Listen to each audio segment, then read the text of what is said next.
ফিস্টুলাটা হচ্ছে কিন্তু এটা সাধারণত রক্তপাতের সাথে সম্পর্কিত না।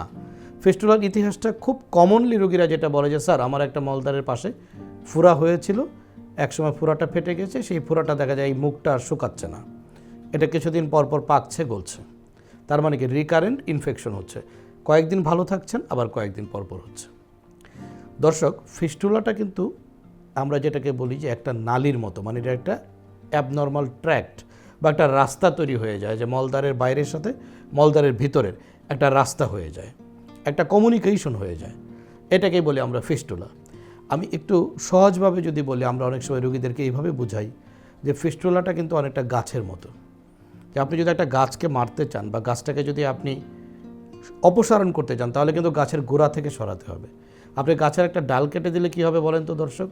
ডালটা কিন্তু আবার গজাবে। তো সেরকম ফিস্টুলার ট্রিটমেন্ট নিলে কিন্তু আপনাকে সার্জারিতে যেতে হবে, কারণ এই যে নালীটা আমি বললাম, যেটা মলদ্বারের বাইরের সাথে মলদ্বারের ভিতরে নালীটা যেটা হয়েছে, সেই নালীটা কিন্তু পুরোপুরি অপসারণ করতে হবে সার্জারির মাধ্যমে। এখানে ঔষধ দিয়ে কোনো উপায় নেই। ঔষধ দিলে হয় কি, রোগীরা মনে করে যে স্যার আমার মুখটা তো বন্ধ হয়ে গেছে, আমি তো ভালো হয়ে গেছি, কিন্তু আপনি দেখলেন 7 দিন 10 দিন পরে আবার কিন্তু এটা আবার একটু মুখ দিয়ে দেখা যায় যে পুজ আসতেছে বা পানি আসতেছে।